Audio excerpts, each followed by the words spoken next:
Hello everyone.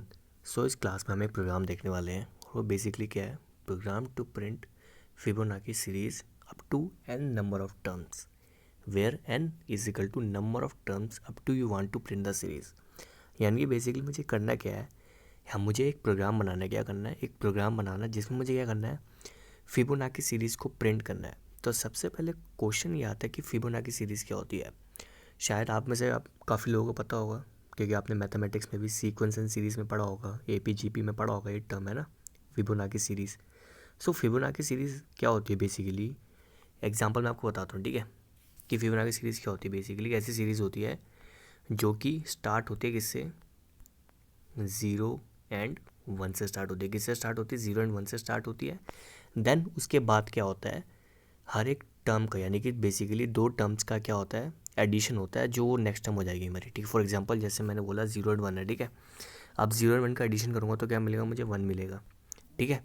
अब मेरी last two terms कौन सी है? This one and this one. तो 1 + 1 = 2, okay. Then last two terms कौन सी है मेरी? अब दिस वन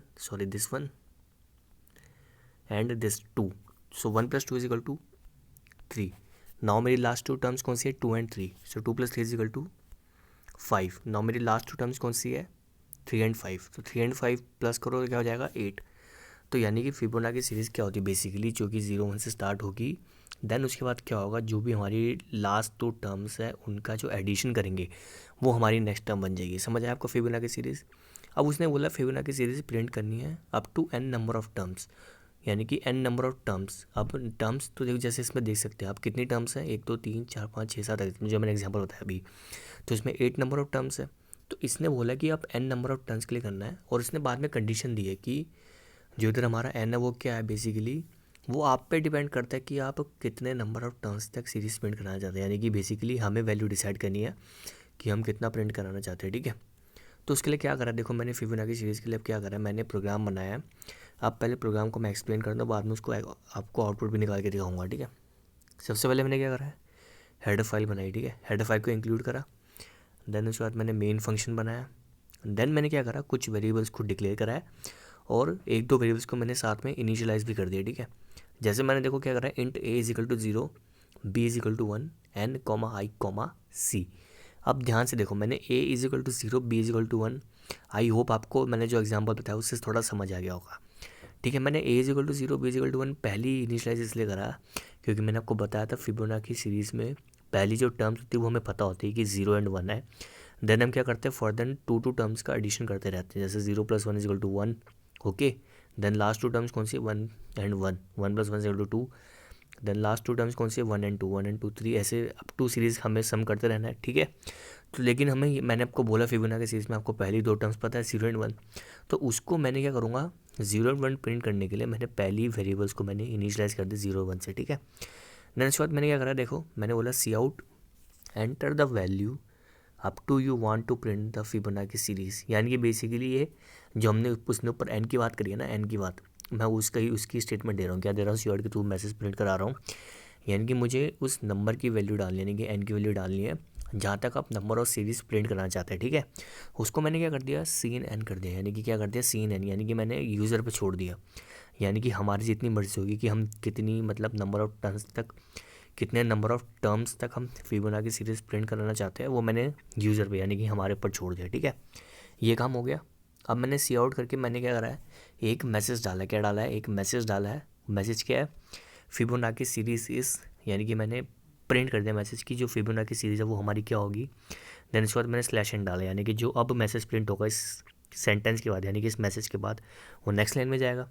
देन उसके बाद देखो मैंने क्या करा, जैसे मैंने आपको पहले बताया, देखो मैंने a और b को पहले 0 एंड 1 क्या इनिशियलाइज़ कर दिया था। अब मैंने इसको प्रिंट भी कर दिया, a then /t then b, यानी कि पहले प्रिंट हो जाएगा 0, देन थोड़ा स्पेस देके, क्योंकि आपको पता है /t मतलब स्पेस होता है, तो 0 थोड़ा स्पेस देके देन प्रिंट हो जाएगा 1। तो 0 1 प्रिंट हो गया। और मैंने आपको बताया था फिबोनाची सीरीज़ में पहले 0 1 तो होते ही है। अब मुझे क्या करना है, अब दो टर्म्स का एडिशन करना है, यानी कि जो हमारी हर बार जो लास्ट 2 टर्म्स आएगी उनका जो एडिशन, यानी कि मैं जिनका सम करूँगा वो हमारी नेक्स्ट टर्म बन जाएगी, ठीक है।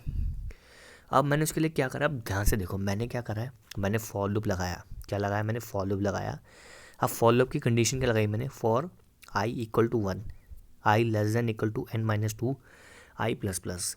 अब आप सोच रहे होंगे कि ठीक है चलो n तो मेरी वो वैल्यू होगी यानी कि जो up to number of terms, यानी कि जितने नंबर ऑफ टर्म्स मेरे को प्रिंट करानी है, यानी कि जहाँ तक मैं सीरीज़ चाहता हूँ वो n की वैल्यू हो गई। अब मैंने I less than equal to n minus two इसलिए करा क्योंकि 0 एंड 1 यानी कि पहली दो टर्म्स तो हमने पहले प्रिंट कर दी, राइट। समझ गए ना आपकी जो पहली दो टर्म्स थी फिबोनाची सीरीज़ की 0 एंड 1, वो तो हमने पहले ही डिक्लेयर कर दिया, यानी कि अब हम उन दोनों को इंक्लूड नहीं करेंगे, यानी कि इसलिए मैंने उसको n में से -2 कराया क्योंकि हमने पहली जो दोनों टर्म्स है वो हमने पहले प्रिंट कर दी, ठीक है। होगा क्या, अब मैंने कर दिया c is equal to a plus B, तो इससे होगा क्या, a की वैल्यू है 0, b की वैल्यू है 1, तो ऑब्वियसली सी बात है अभी जो हमारी लास्ट टू टर्म्स कौन सी है वो 0 एंड 1 ही है, तो 0 एंड 1 का एडिशन यानी कि a प्लस बी वो मैंने एक थर्ड वेरिएबल c में स्टोर कर दिया, यानी कि जो 0 एंड 1 का सम होगा विच मीन्स व्हाट 1, वो स्टोर हो जाएगा क्या c में, ठीक है। देन उसके बाद मैंने क्या करा, a is equal to B कर दिया, then b is equal to c कर दिया। अब इससे होगा क्या, थोड़ा सोच के देखो इससे होगा क्या, देखो c की वैल्यू हो गई 1 क्योंकि a हमारा 0 था, b हमारा 1 था, तो 0 plus 1 is equal to 1, c की वैल्यू हो गई 1, ठीक है। मान के चलो हमें थर्ड टर्म हमने c मिल गई, हमें क्या मिल गई, जो थर्ड टर्म है वो हमारी c है, तो 0 देन 1 देन 1 ये प्रिंट हो गया। उसके बाद क्या करा मैंने, b के पास क्या स्टोर है, अभी b के पास स्टोर है क्या 1, क्या स्टोर है, b के पास स्टोर है 1 और c के पास भी क्या स्टोर है 1, तो मैंने b की वैल्यू डलवा दी a में, यानी कि जो अब हमारी जो सेकंड लास्ट टर्म थी क्या, क्योंकि अब हमारे पास सीरीज़ क्या हो गई 0 1 1, तो मैंने b की a is equal to B का मतलब ये हुआ जो मेरे पास पहले b की वैल्यू थी क्या 1, और ये कह सकते हैं जो हमारी सेकंड लास्ट टर्म है उसको मैंने फर्स्ट टर्म बना दिया, और अभी मेरी जो c की वैल्यू थी वो कितनी थी 1, ठीक है, यानी कि जो मेरी लास्ट टर्म है c उसको मैंने सेकंड टर्म बना दिया, यानी कि मैंने उसकी वैल्यू b में डलवा दी। तो अब मेरे लास्ट टू नंबर्स के क्या हो गए, a और b हो गए, ठीक है, यानी कि लास्ट जो नंबर है वो अगेन मैंने a और b बढ़ दिए, ठीक है। a की वैल्यू हो गई 1, b की वैल्यू भी हो गई 1, देन अगेन क्या होगा, फॉर लूप की कंडीशन चेक होगी, जब तक ये कंडीशन ट्रू होती रहेगी तब तक क्या होता रहेगा, हर बार आप खुद चेक करके देख लेना जो लास्ट टू टर्म्स होती रहेंगी उनका सम होता रहेगा, और वो डिपेंड करेगा किसके ऊपर, n की वैल्यू के ऊपर, ठीक है। तो वही मैंने इसलिए कहा कि जब तक वही कंडीशन ट्रू होती रहेगी तब तक क्या होता रहेगा, पहले एडिशन होगा लास्ट टू टर्म्स का, देन अगेन हम a और b में लास्ट टू टर्म्स में वैल्यू डलवाएंगे, देन अगेन एडिशन होगा, और जब तक ये कंडीशन ट्रू होगी चलता रहेगा, ठीक है। सिंपल है, फिबोनाची सीरीज आपको समझ आ गई, ठीक है। उसके बाद मैंने क्या करा, स्लैश टी, यानी कि स्लैश टी मैंने इसलिए मारा क्योंकि देखो जो हमारी लास्ट सी ऑफ स्टेटमेंट थी वो क्या थी, a/t/b, यानी कि फर्स्ट टर्म देन स्लैश यानी कि थोड़ा स्पेस देन सेकंड टर्म। अब सेकंड टर्म के बाद जो थर्ड टर्म हमारी सी है ना, तो थर्ड सेकंड के बाद थर्ड के बीच में थोड़ा स्पेस होना चाहिए ना, इसलिए मैंने यहाँ पे स्लैश टी कर दिया पहले, देन यहाँ पे मैंने सी करा, देन इसके बाद स्लैश टी, क्योंकि इसके पता है इसके बाद क्या होगा, एक एक हमें स्पेस देते रहना पड़ेगा हर एक टर्म के लिए, ठीक है। प्रिंट का समझ आ गया कि मतलब फिबोनाची सीरीज का आपको आई होप आपको लॉजिक समझ आ गया होगा, ठीक है। देन उसके बाद मैंने क्या करा, रिटर्न 0 करके मेन फंक्शन बंद कर दिया। अब ज़रा इसको रन करके देखते हैं, तो देखो मैंने इस रन करा तो मेरे से पहले क्या पूछ रहा है, enter the value up to you want to print the Fibonacci series, यानी कि n की वैल्यू मांग रहा सीधा, ठीक है, यानी कि आप कितने टर्म्स तक आप फिबोनाची सीरीज़ प्रिंट करना चाहते हो।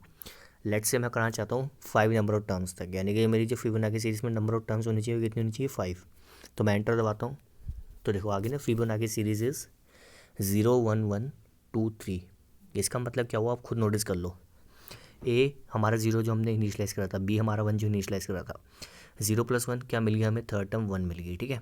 तो उसके बाद हमारी लास्ट टू टर्म्स हो गई थी 1 एंड 1, तो 1 एंड 1 क्या हो गया 2, ठीक है, देन 1 + 2 = 3, तो आ गया हमारे पास 5 नंबर ऑफ टर्म्स, ठीक है। एक और वैल्यू के लिए ले लेते हैं, सपोज करो कोई, सपोज करो मैं लिखता हूँ 8, क्या लिखता हूँ 8, तो मैं एंटर दबाता हूँ, देखो आ गया ना 0 1 1 2 3 5 8 13, और ये कितने नंबर ऑफ टर्म्स है, 8 नंबर ऑफ टर्म्स है, और ये बेसिकली क्या है फिबोनाची सीरीज़ है, और आप चेक कर सकते हैं। तो आई होप आपको सबसे पहले समझ आ गया होगा कि फिबोनाची सीरीज़ क्या होती है। देन उसके बाद मैंने आपको पूरा प्रोग्राम एक्सप्लेन करा, आपको पूरा लॉजिक समझा दिया, देन उसके बाद मैंने आपको आउटपुट भी एक्सप्लेन कर दिया।